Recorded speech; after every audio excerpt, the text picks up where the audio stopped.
ఆ ప్రారంభం ఎంత బాగుంది చూసారా? ఆ ప్రారంభం దయ్యాలే వణికిపోయేవంటే ఇస్కరియోతు యూదా లైఫ్ ఏంటండి? ప్రారంభంలో రోగం వచ్చేసింది అనుకోండి, ఇస్కరియోతు యూదా దగ్గరికి వెళ్తే చాలా పోగొట్టేస్తాడని ప్రజలలో కూడా ఒక నమ్మకాన్ని ఏర్పాటు చేసుకున్నాడు. అంటే ప్రతి విధమైన వ్యాధిని, ప్రతి విధమైన రోగమును స్వస్థపరిచే అధికారము. అంతేకాదు, ఏమన్నాడో తెలుసా?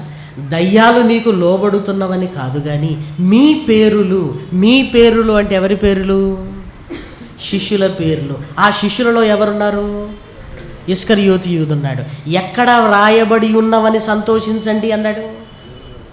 జీవ గ్రంథమందు వ్రాయబడి ఉన్నవని సంతోషించండి. అంటే ప్రారంభంలో ఇస్కరియోతు యూదా పేరు ఎక్కడుంది? జీవ గ్రంథంలో ఉందని మనం అనుకోవటం కాదు, యేసుక్రీస్తు చెబుతున్నాడు. లూకాసు వార్త 10వ అధ్యాయం, లూకాసు వార్త 10వ అధ్యాయం 17వ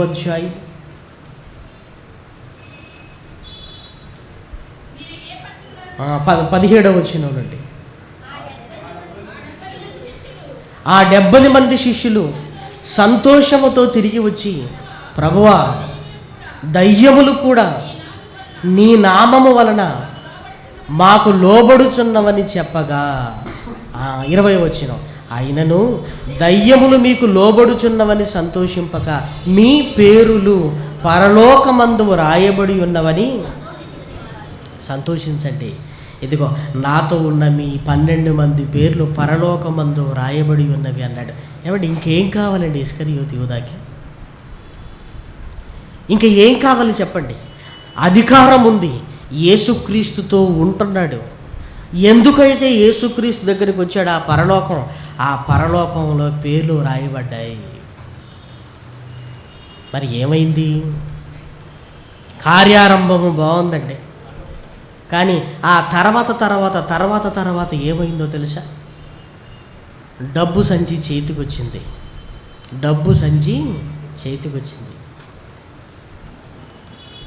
అలాని ఏదో డబ్బు సంచిచ్చి యేసుక్రీస్తు ఇస్కరియోతు యూదాను పాడు చేశాడు అనుకోకండి. విద్య లేని పామరులు మిగతా వాళ్ళందరూ, కాస్తో కూస్తో చదువుకున్నవాడు ఎవరు? ఇస్కరియోతు యూదా. కాస్త పనిలో ఉన్నాడు కదా, డబ్బు సంచి వెళ్ళింది. ఆ డబ్బు సంచి వెళ్ళిన తర్వాత నెమ్మదిగా దొంగిలటం ప్రారంభించాడు. కొంచెములో నమ్మకముగా ఉన్నవాడు ఎక్కువలోనూ నమ్మకంగా ఉంటాడు, కొంచెంలో నమ్మకము లేనివాడు ఎక్కువలో కూడా నమ్మకముగా ఉండడు. కొంచెం తీసుకుంటున్నాడు. నెమ్మదిగా సాతానుడు వాడిలో ప్రవేశించాడు. అంటే సాతానుడు ఏమనుకున్నాడు తెలుసా? ఇస్కరియోతు యూదా వెళ్ళగొడుతుంటే వెళ్ళిపోయాడు. వెళ్ళగొట్టు. ఒకరోజు ఎవరికో పట్టడం కాదు, ఎవరికి పడతాను? నీకే పడతాను. ఈరోజు నువ్వు నన్ను వెళ్ళగొడుతున్నావు కదా, మళ్ళీ నేను ఇంకొకరికి పట్టడం, నువ్వు వచ్చి వెళ్ళగొట్టడం, ఇదంతా కాదు. ఇప్పుడు ఎవరికి పడతాను? నీకే. ఇంకొకరు పట్టిన దయ్యాన్ని వెళ్ళగొట్టగలిగాడు, కానీ తనకు పట్టిన దయ్యాన్ని మాత్రం వెళ్ళగొట్టుకోలేకపోయాడు. చూసారా? మనకు కూడా అండి, ఇతరులకు విశ్వాసం ఉందో లేదో బాగా స్కాన్ చేస్తామండి. మన దగ్గర రాగానే స్కానింగ్ మిషన్ పనిచేయదు. సాతానుడు ఏమనుకుంటుంటారు? ఇప్పుడు గజగజలాడుతున్నాను కరెక్టే, ఆ తర్వాత నిన్ను వెలవెలలాడిస్తాను. నువ్వొచ్చి వెళ్ళగొట్టడం, నేను ఇంకొకటి పట్టడం కాదు, నీకే పడతాను. నీకే పట్టాడండి వాడు. ఇస్కరియోతు యూదాలోనికి ప్రవేశించాడు. ఏమండి, ఆ కొంచెం ఏమైపోయిందో తెలుసా? యేసుక్రీస్తునే అమ్ముకొని సొమ్ము సంపాదించాలన్నంత భయంకరమైన వాడుగా మారిపోయాడు. వాడికి పట్టిన దయ్యం ఎంత భయంకరమైందో తెలుసా? యేసుక్రీస్తు హెచ్చరిస్తున్న ఆ దయ్యాన్ని మాత్రం వాడు వదిలించుకోలేకపోయాడు. వీడు వెళ్ళగొడితే ఆ దయ్యం వెళ్ళిపోయిందేమో, కానీ యేసుక్రీస్తు చెప్పిన వీడికి పట్టిన దయ్యం మాత్రం వెళ్ళగొట్టుకోలేకపోయాడు. ఎంత దౌర్భాగ్యపు స్థితి అండి, ఎంత దౌర్భాగ్యపు స్థితి. ఇంకేం కావాలి? పరలోకమందు రాయబడిన పేరు తుడిచిపెట్టబడింది, అయిపోయింది. పరలోకమందు మీ పేర్లు వ్రాయబడి ఉన్నవన్న మాట ఆ తర్వాత కాలంలో వీడి బ్రతుకును బట్టి ముగింపులోనికి వెళుతున్నాడు. ముగింపులోనికి వెళ్ళేసరికి ఆ ప్రారంభంలో ఉంటున్న భయము, వినయము, విధేయత, నాకెందుకులే అనే ధోరణి లేదు. ప్రతిదీ వీడికే కావాలి, అధికారం కావాలి, తాను చెప్పిందే జరగాలి. ఎన్నో చేసేయండి ఇస్కరియోతు యూదాలోకి. ముగింపులోనికి వెళ్ళేసరికి క్రీస్తుతో ఉన్న క్రీస్తులో లేకుండా పోయాడు. ప్రారంభంలో మనసు కలిపాడు, కానీ ముగింపులో శరీరాన్ని మాత్రం అక్కడ పెట్టుకున్నాడు, మనసు మాత్రం సాతానుతో కలిపాడు. సాతానుతో కలిపాడు. యేసుక్రీస్తును నమ్ముకున్నాడు. ప్రియమైన వారలారా, తీర్పు దినమందు ఒకవేళ ఇస్కరియోతు యూదా కూడా నిలబడి, నాయనా నేను నీతోనే ఉన్నాను కదా, నీతోనే ఉన్నాను కదా, నేను నీతోనే ఉన్నాను, దయ్యాలు వెలగొట్టలేదా, నేను అద్భుతాలు చేయలేదా, రోగాలను స్వస్థపరచలేదా, మరి నేనెక్కడికి వెళ్ళాలి అంటే ఆయన ఏమంటాడు చెప్పండి? ఇదిగో నువ్వు చివరిగా చేసింది ఏదో నేను పట్టించుకోవటం లేదు, ఆ ప్రారంభంలో చేసినవి నాకు బాగా గుర్తున్నాయి, నువ్వు వచ్చి ఈ పరలోకానికి అని అంటాడా? అన్నట్టు. పైగా ఏమంటాడని మనందరికీ మాట గుర్తొస్తుంది, అక్రమము చేయువారలారా నా యొద్ద నుండి పొండి. నేను అద్భుతాలు చేశాను కదా, నేను రోగాలను స్వస్థపరిచాను కదా, రోగులను, నీ నామమున నేను దయ్యములను వెళ్ళగొట్టలేదా? వెళ్ళగొట్టావు. కానీ చివరికి ఏం చేశావో చెప్పు. అప్పుడు నోరు పెగలేదండి. అప్పుడు ఏమంటాడు? ప్రభువా, డబ్బు కొరకు నిన్నే అమ్ముకున్నాను ప్రభువా. ఇప్పుడు చెప్పండి, ప్రారంభాన్ని బట్టి ఇస్కరియోతుకు పరలోకాన్ని ఇవ్వాలా, అతను ముగింపును బట్టి వేదనకరమైన స్థలంలోనికి పంపాలా? దేవుడు ఏం చేస్తాడో చెప్పండి. ఆ ప్రారంభాన్ని దేవుడు జ్ఞాపకం పెట్టుకుంటున్నాడా, లేదా ఆ ముగింపులోనికి వెళ్ళేసరికి ఎంత భ్రష్టుడైపోయి ద్రోహిగా ముద్ర వేయబడిన ఇస్కరియోతు యూదా జీవితంలో ఇప్పుడు దేవుడు దేనిని పరిగణలోకి తీసుకోవాలి? దేనిని? లోకపు చట్టం మునుపటి ప్రవర్తనను, సత్ప్రవర్తనను పరిగణలోకి తీసుకుంటుందేమో, కానీ ఒకప్పుడు చాలా బాగా బతికాడు ఇస్కరియోతు యూదా, నాతోనే ఉన్నాడు, పోన్లేనని అని దేవుడు కనికరించినట్టుగా లేదు. పైగా ఇస్కరియోతు యూదా గురించి రాయబడిన మాట మన అందరికీ తెలిసిన మాట, తన చోటికి పోవుటకు ఇస్కరియోతు యూదా తప్పిపోయాడు అని రాయబడింది. ప్రారంభంలో ఇంత బాగున్నవాడు ముగింపులోనికి వెళ్ళేసరికి తప్పిపోయాడు అన్న మాట చదువుతుంటే, ఆ తప్పిపోయి తన చోటికి వేదనకరమైన స్థలములోనికి వెళ్ళిపోయాడు. ప్రియమైన వారలారా, ఇప్పుడు యెహెజ్కేలు గ్రంథంలో ఉన్న మాటని జ్ఞాపకం చేసుకుంటే, నీతిమంతుడు తన నీతి క్రియలను విడిచిపెట్టి దుష్టులు చేసినట్టుగా పాపక్రియలు, హేయక్రియలు చేస్తే అతడు బ్రతుకునా? అతడు చేసిన నీతి కార్యములు ఏ మాత్రమును జ్ఞాపకములోనికి రావు. పైగా ఇస్కరియోతు యూదా విశ్వాసఘాతకుడై చేసిన, ఒకప్పుడు చేసిన కాదు, ఇప్పుడు చచ్చే ముందు చేసిన పాపమును బట్టి అతడు నరకానికి వెళ్ళిపోవలసిందే, వేదనకరమైన స్థలమునకు వెళ్ళిపోవలసిందే, ప్రియమైన వారలారా. ఒకవేళ ప్రారంభంలో చెడు చేసి ఆ ముగింపులో మంచి చేస్తే అతడు బ్రతుకును అంటున్నాడు. నిజంగా అలాంటి జీవితమేనండి యేసుక్రీస్తుతో సిలువ వేయబడిన, కుడివైపు వేయబడిన ఒక దొంగ జీవితం. అప్పటి వరకు ఎలా బ్రతికాడో మీరు బాగా ఆలోచించండి. అప్పటి వరకు ఎలా బ్రతికాడంటే, అతనే చెప్తున్నాడు, ఒరే మనం చేసిన పాపాలకు, నేరాలకి ఈ శిక్ష మనకు తగినదే, న్యాయమే అంటే అప్పటి వరకు ఎలా బ్రతుకుతున్నాడో అతనే చెబుతున్నాడు. శిలువ మీద వేలాడుతూ కొన్ని క్షణాలలో ప్రాణం పోతుందనగా యేసుక్రీస్తుతో మాట్లాడుతున్నాడు. యేసుక్రీస్తు ఇతను మాట్లాడిన తర్వాత సమాధానం చెప్పకుండా చనిపోయాడు అనుకోండి, ప్రాబ్లం అయ్యేది.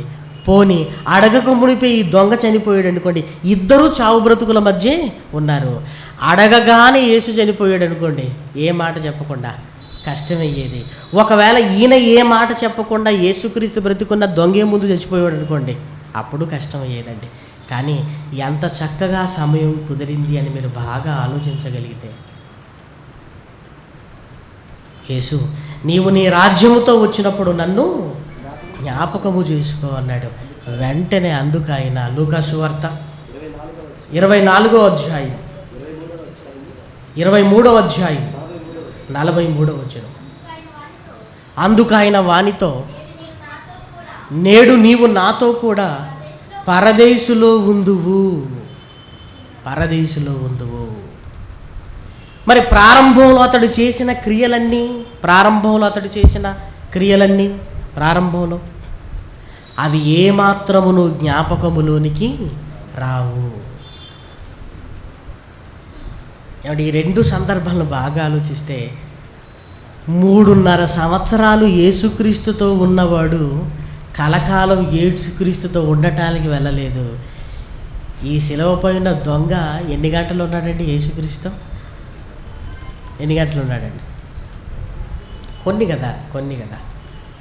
కొద్దిసేపు ఆయనతో ఉన్నవాడు ఆయనతో సింహాసనం మీద కలకాలం ఉండటానికి వెళ్ళిపోయాడు.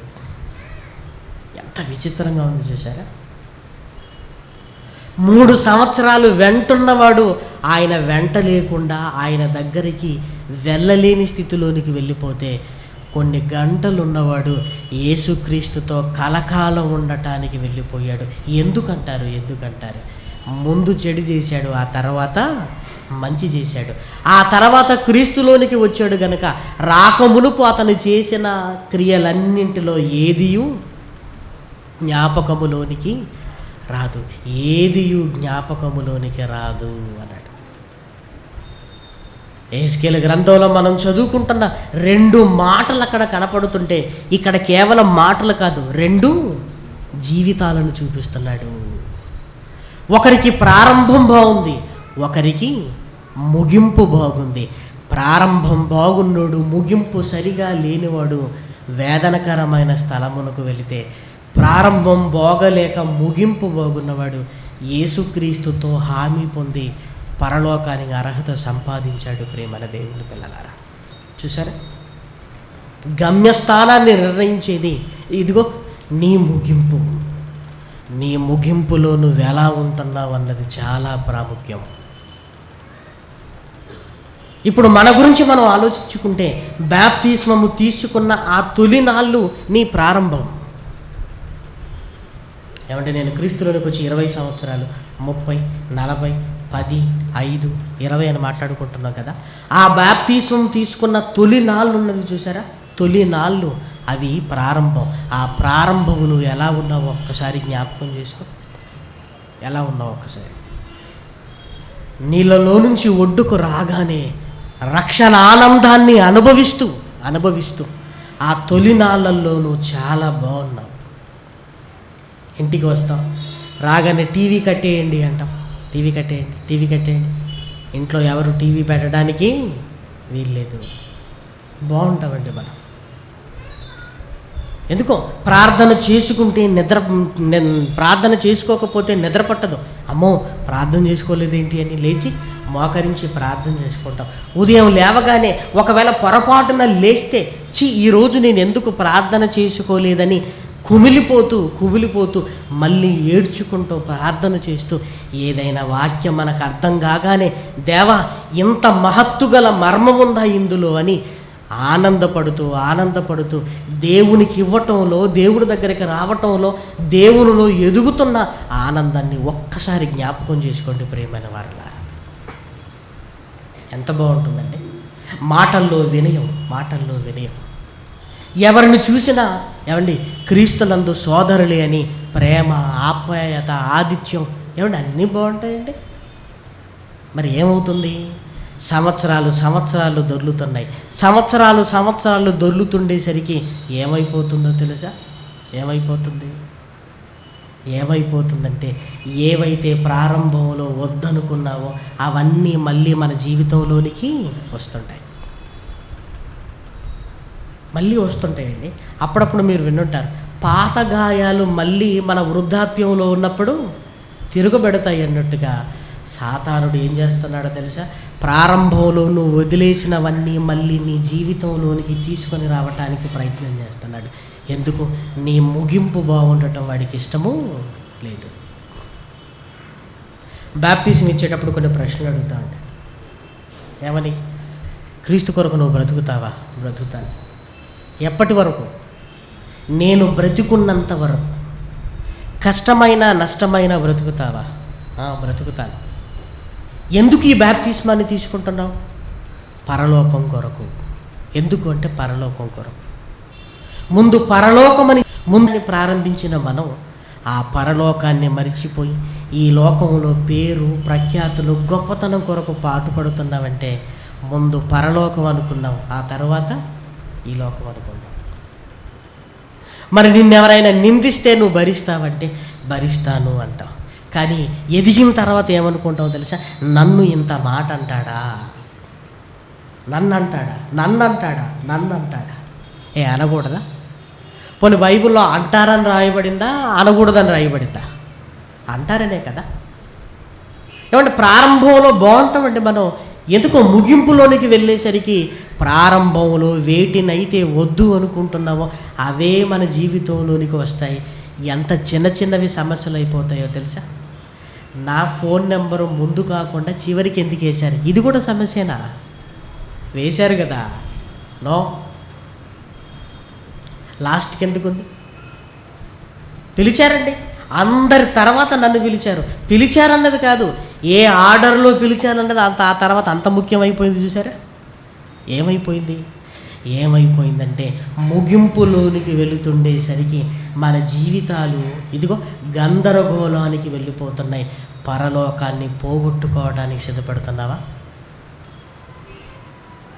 ప్రారంభంలో రక్షణ అన్నావు, ఆనందం అన్నావు, వాక్యం అన్నావు, నేను దేవుని పని కొరకు వాడబడటమే గొప్ప అనుకున్నావు, మీరు మాకు పరిచయం అవ్వటం అదృష్టం అనుకున్నావు. ఎన్ని అనుకున్నామండి మనం?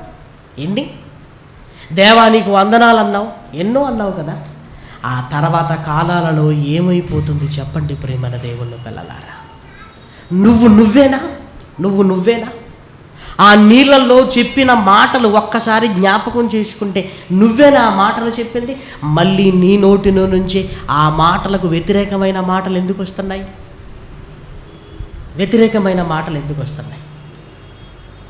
10 సంవత్సరాల తర్వాత నేను ప్రార్థన చేసుకోలేదు ఈరోజు అని బాధపడే స్థితి ఎందుకు లేదు మనకి? బాధపడతారండి ఎవరంటే? ప్రారంభంలో ఏదో చివుక్కుమంటదండి మనకి. 10 సంవత్సరాలు గతించిన తర్వాత ఏమనుకుంటామో తెలుసండి, మనమే ప్రార్థన చేసుకోకపోయినా పర్వాలేదు. ఇది డెవలప్మెంటా?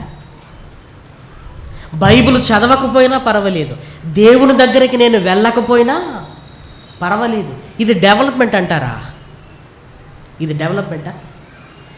దిగజారిపోతున్నావా, ఎదుగుతున్నావా? ఒక్కసారి నీ జీవితాన్ని పరీక్షించుకో. మన జీవితాలు 4 మెట్లు ఎక్కుతున్నాం, 8 మెట్లు దిగజారుతున్నాం. అలాంటప్పుడు ఆ 4 ఎందుకు ఎక్కుతున్నాం? ఆ 4 ఎందుకు? 8 దిగజారటానిక? ఏమంటే ప్రయాణంలో ఉన్నవాడు ఎప్పుడు వెనక్కి తిరిగి వెళ్ళడు ప్రియమైన దేవుని పిల్లలారా. మీరు బాగా అర్థం చేసుకోవాలి. ఎక్కడికైనా మీరు ప్రయాణం చేస్తున్నప్పుడు మీకు ఫోన్ చేస్తుంటారు, ఎక్కడి వరకు వచ్చారు అని.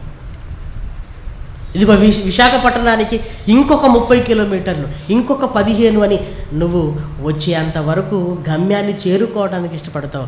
10 కిలోమీటర్ల ముందే బస్సు దిగిపోయి మళ్ళీ రోడ్డుకు అటువైపు ఎక్కి మళ్ళీ రాజమండ్రి బస్సు ఎక్కి వెళ్తావా? ప్రయాణంలో ఉన్నవాడు గమ్యం ఎప్పుడు వస్తుందని ఎదురు చూస్తాడే తప్ప ఆ ప్రయాణాన్ని మధ్యలో ఆపేసి వెనక్కి వెళ్ళడు ప్రియమైన దేవుని వెళ్ళలారా. వెనక్కి వెళ్ళడు. అప్పుడప్పుడు బస్సు పంచర్ అయిపోయినప్పుడు ఏమంటే వెనక్కి వెళ్తుంటే మీకు ఎలా ఉంటుంది చెప్పండి? అబ్బా మళ్ళీ ఇప్పుడు పంచర్ వేసుకోవడానికి ఎక్కడికి వెళ్ళాలి? వెనక్కి వెళ్ళి మళ్ళీ రావాలని నిరుత్సాహపడిపోతామండి. మనం ఏం చేస్తున్నామో తెలుసా? ముందుకు వెళ్ళినట్టుగానే ఉంటున్నాం, ఆగుతున్నాం, మళ్ళీ వెనక్కి వస్తున్నాం, మళ్ళీ వెనక్కి వచ్చిన తర్వాత మళ్ళీ ప్రయాణం అంటున్నావు, మళ్ళీ వెనక్కి వెళుతున్నావు. ఎప్పటికీ నువ్వు గమ్యాన్ని చేరుకోవా? ముందుకు వెళుతున్నది వెనక్కి రావటానికి కాదు. పోనీ వెనక్కి వచ్చావు కదా, వెనక్కి రాగానే మళ్ళీ ఏదో మాట కదిలిస్తుంది, దేవా పొరపాటు అయిపోయిందని మళ్ళీ ప్రయాణాన్ని ప్రారంభిస్తున్నావు. మళ్ళీ ప్రయాణం అయినా గమ్యాన్ని చేరుకోవాలి కదా. దగ్గరికి వెళుతూ ఎంత దూరం అయిపోతున్నావో చూసారా? దగ్గర కాదాకా వస్తూ మరింత దూరం అవుతున్నావంటే ముగింపులోనికి వెళ్ళేసరికి సాతానుడు ఏం చేస్తున్నాడో తెలుసా? నిన్నే పరలోకానికి వెళ్ళనివ్వకుండా మలుస్తున్నాడు. నిన్నే నీ మీదనే తన పంజాను విసురుతున్నాడు, నీ మీదనే. ఎందుకు? నువ్వు ఎదిగావని, నీకు అన్నీ తెలుసని, నీకొకడు చెప్పవలసిన అవసరత లేదు అని ఏవేవో భావాలు నీలో నూరిపోస్తున్నాడు. ఏవేవో భావాలు, ఏవైతే వద్దనుకున్నావో మళ్ళీ నీలో ఆశలు. ప్రారంభంలో ఆశా నిగ్రహాన్ని కలిగుండు దేవుడి కొరకు ఇది వద్దు అది వద్దు అనుకున్న మనమే ఆ తర్వాత ఇది కావాలి అది కావాలనుకుంటున్నావంటే నీలో ఆశా నిగ్రహం చచ్చింది. మళ్ళీ ఆశలు నీలో ప్రారంభమయ్యాయి. ప్రారంభంలో శరీర కోరికలను వద్దనుకున్న నువ్వు మళ్ళీ ఈ శరీర కోరికలను తీర్చుకోవటానికి పరుగులు పెడుతున్నావంటే బాప్తిస్మము తీసుకొనక ముందు ఎలా ఉన్నావో మళ్ళీ నిన్ను అలా పరిపూర్ణుడుగా చేయటానికి సాతానుడు నీ మీద తన ఉక్కు పాదాన్ని మోపటానికి సిద్ధపడుతున్నాడని ఎవరు అర్థం చేసుకోగలుగుతున్నారు చెప్పండి ప్రియమైన దేవుని పిల్లలారా? ఎవరు? యేసుక్రీస్తుని ఆలోచించండి. మీరు బాగా మనసు పెట్టి ఆలోచించగలిగితే లాజరును మరణం నుంచి తిరిగి లేపక మునుపు ఎలా ఉన్నాడో లేపిన తర్వాత కూడా అలానే ఉన్నాడు. అంత అద్భుతం చేసిన ఆయన స్థితి మారిపోవద్దండి? మారిపోవాలా వద్దా? కానీ మారలేదు ప్రియమైన వారలారా. అద్భుతాలు చేయక మునుపు ఆ శిష్యులతోనే ఉన్నాడు.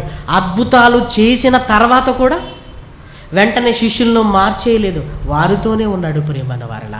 అద్భుతాలు చెయ్యక మునుపు కొండ మీదకే వెళ్ళాడు. ఎన్నో అద్భుతాలు చేసిన తర్వాత మళ్ళీ పడుకోవడానికి ఎక్కడికి వెళ్ళాడు? కొండ మీదకే వెళ్ళాడు. ఆయన ఎన్ని చేసినా ఆయనలో మార్పు లేదు చూసారా? నెమ్మదిగా తన జీవితాన్ని శిలువ మీదకి నడిపించుకున్నాడు ఆయన. ప్రారంభంలో ఏదో హడావుడు చేసిన వాడు కాదు ఆయన. ఇదిగో నేను ఇన్ని అద్భుతాలు చేయగలుగుతున్నానని హడావుడేమీ చేయలేదు.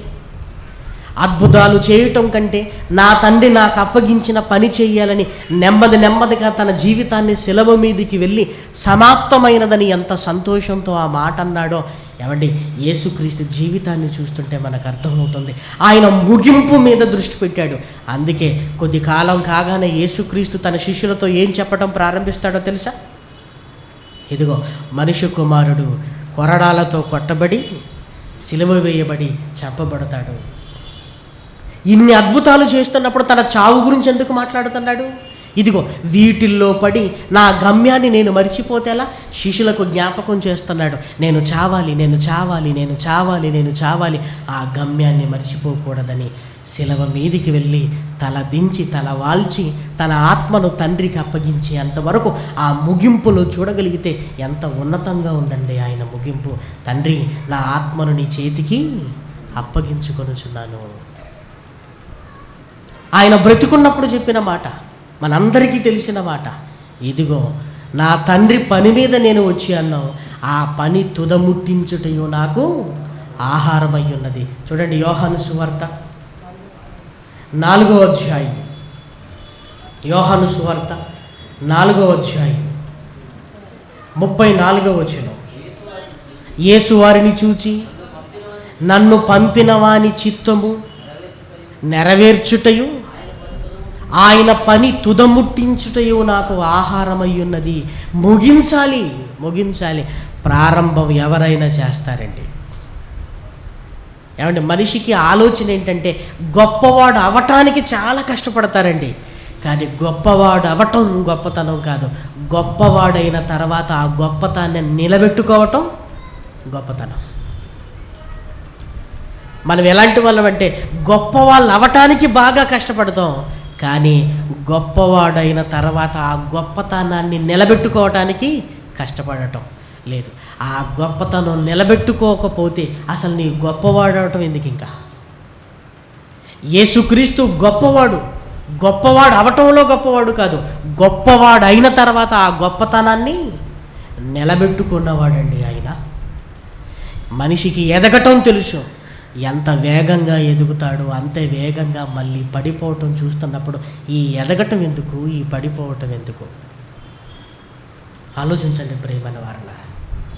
మన జీవిత ప్రయాణంలో ఎక్కడ ఆగిపోయావు అక్కడి నుంచి మళ్ళీ వెనక్కి ముందుకు వెళుతున్నావా? ముగింపులోనికి వెళుతున్నప్పుడు నీ జీవితం ఎలా తయారవుతుంది? పోయిన సంవత్సరం కంటే ఈ సంవత్సరం బాగుందనిపిస్తుందా? ఈ సంవత్సరం కంటే మరో సంవత్సరం ఇంకా బాగుండాలని నువ్వు అనుకుంటున్నావా? ఏవి మార్పులు? ప్రారంభంలో ప్రార్థన చేసినప్పుడు కన్నీళ్ళు వచ్చిన నీకు ఆ తర్వాత కన్నీళ్ళు మాయమైపోయాయేంటి? ఇది డెవలప్మెంటా?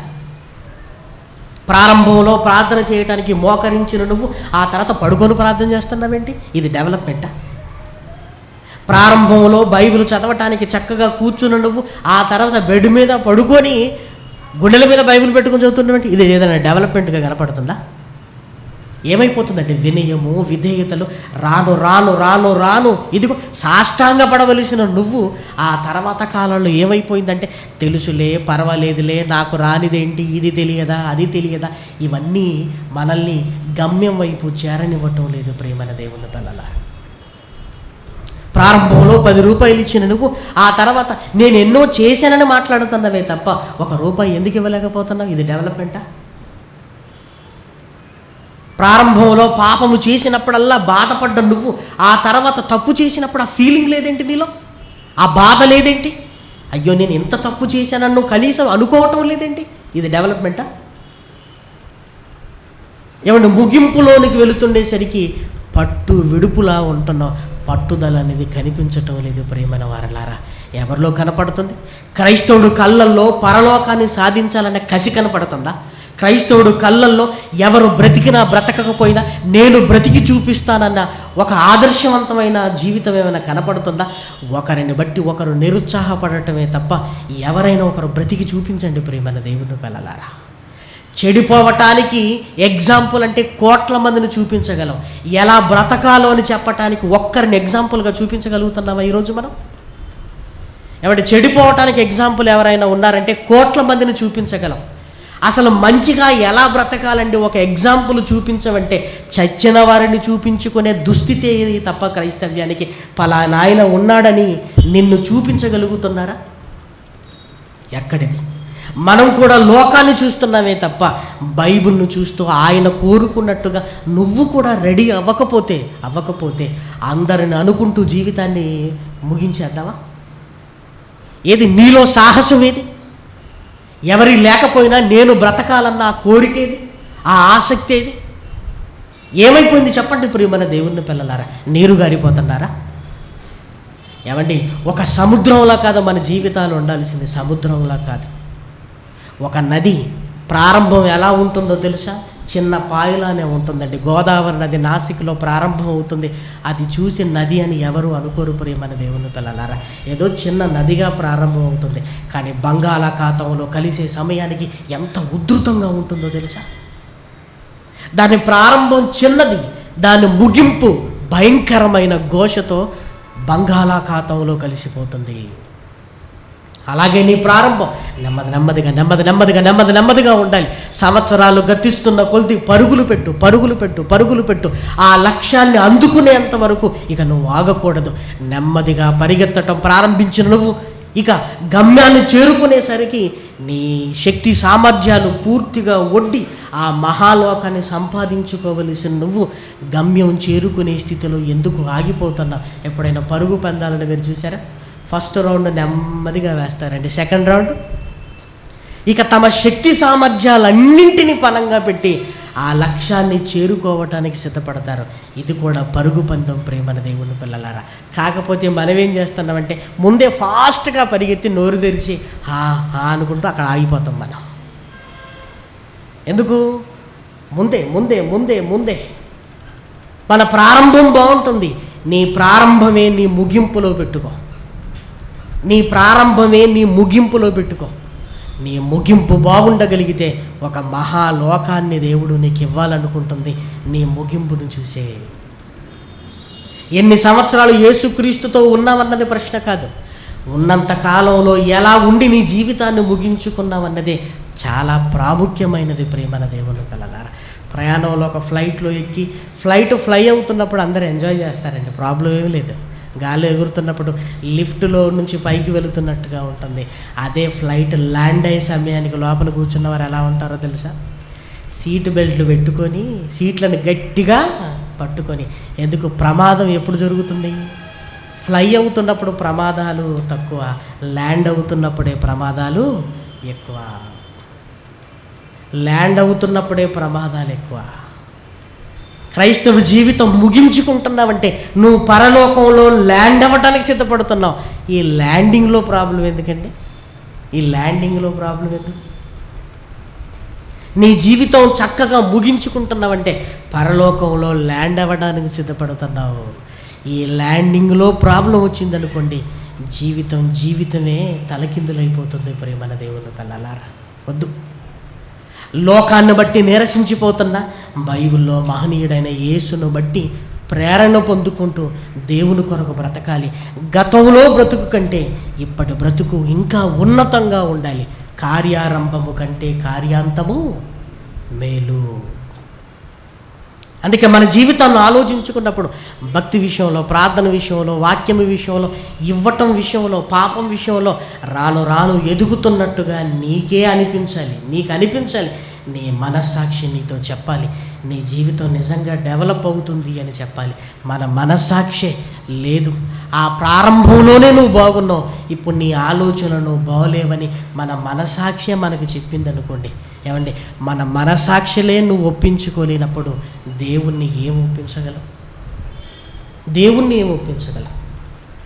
కాబట్టి ప్రియమైన దేవుని పిల్లలారా, ఈ మాటలన్నీ మన అందరి కొరకు, ఏ ఒక్కరి కోసమని ఒక్కొక్కరి గురించి ఆలోచించకుండా, ఇదిగో చెబుతున్న నాకు, వింటున్న మీకు అని ఆలోచించి మన జీవితాన్ని సరిదిద్దుకొని గమ్యం వైపు ప్రయాణం చేస్తున్న మనకి కార్యారంభము కంటే కార్యాంతము మేలు. ఇదిగో ముగింపులోనికి వెళుతున్న మన జీవితాలలో తెగింపు ఉండాలి. ఒక చక్కటి ఒక ఆభరణంలా మెరుపులు చూపించే ఒక దగదగలాడే ఆభరణంలా దేవుడికి నీ జీవితం కనిపించాలి. దానికి మెరుగులు దిద్దు. ఇక పర్వాలేదులు అనుకోకు, పట్టుదలను సంపాదించుకో. నేను పరలోకానికి వెళ్ళిపోతానులే అనుకోకు, ఇక నా వల్ల కాదనుకోకు. ఎలాగైనా ప్రయత్నం చేయాలి, ఎలాగైనా నేను ఆ మహాలోకానికి వెళ్ళాలని నీ జీవితాన్ని సంస్కరించుకోవటం ప్రారంభించగలిగితే నిజంగా ఈ బైబిల్ అధ్యయన తరగతులు మనకు నిజంగా ఎంతో ఉపయోగకరంగా ఉంటాయి. ప్రేమన దేవుని పిల్లలారా, ఒక సొలొమోను గారు ఎలా తన జీవితాన్ని నిలబెట్టుకున్నాడో నిజంగా అలాంటి స్థితి ఏమనుకుంటే అలాంటి స్థితిలోనికి మళ్ళీ సొలొమోను గారు దేవుని పాదాల దగ్గరికి వచ్చినట్లు మళ్ళీ రావాలి. ఒకవేళ మన జీవితం ఇప్పటి వరకు బాగుందని మీకు అనిపిస్తే ఇక మిగిలిన జీవితం కూడా ఇంతకంటే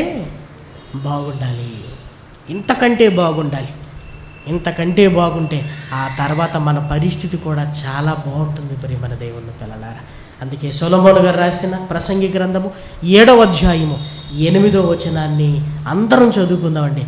అందరం చదువుకునేటప్పుడు ఈ పాఠాన్నంతా మీ మనసులో పెట్టుకుని ఆ మాటను చదువుతుంటే ఎంత భావాన్ని అక్కడ ప్రసంగి గ్రంథకర్త పరిశుద్ధాత్మ ప్రేరణతో రాశాడో చక్కగా మనకు అర్థమవుతుంది.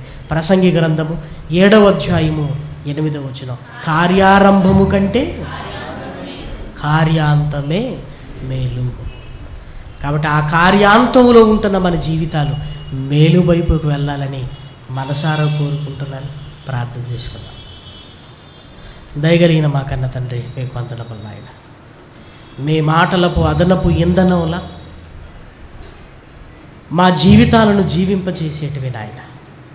ఈ మాటలను బట్టి మీ పిల్లలు కఠినపరచబడక కరిగిపోయి మీ కొరకు ఇంకా బ్రతకాలన్నా, ఒక ఉధృతంగా నీ కొరకు ఉండాలన్న ఆలోచనతో ఈ మాటలన్నీ మీ పిల్లల హృదయాలలో నింపండి. ఎవరు బ్రతికినా బ్రతకకపోయినా మేము బ్రతకాలి, మీ దగ్గరకు రావాలన్న కోరికను మీ పిల్లల్లో కలిగించండి నాయన. వచ్చిన మీ పిల్లలందరికీ పరసంబంధమైన ప్రతి దీవెనను అనుగ్రహించి ఈ సత్యాన్ని వారి హృదయంలో ప్రతిష్ఠింపచేయమని ఈరోజు కార్యక్రమాలు అనేక మందికి ఆశీర్వాదకరంగా, మీకు మహిమకరంగా, కష్టపడుతున్న మీ పిల్లలకు ఆనందకరంగా ఈరోజు కార్యక్రమాన్ని మలచమని కోరుతూ, ఈరోజు లైవ్ ద్వారా ఎంతమంది మీ పిల్లలు నాయన ఈ మాటలు వింటున్నారు వారందరినీ కృపతో జ్ఞాపకం చేసుకొని ఈ సత్యాన్ని విస్తరణలో భాగంగా నాయన అనేక మంది తెలియజేయుటకు నాయన మీ పిల్లలను పనిముట్లుగా వాడుకొనమని కోరుతూ, మమ్మల్ని శత్రువులుగా భావిస్తున్న వారిని దీవించమని, మమ్మల్ని నిందిస్తున్న వారిని కూడా నాయన వారిని వారి కుటుంబాలను చల్లగా చూడమని, మాకంటే ఉన్నతంగా మీ సేవలో నాయన గొప్పగా వాడుకొనమని బ్రతిమలాడుకుంటాం. క్రీస్తు నామమున ఈ ప్రార్థన అడుగుతున్నాం తండ్రి, ఆమేన్.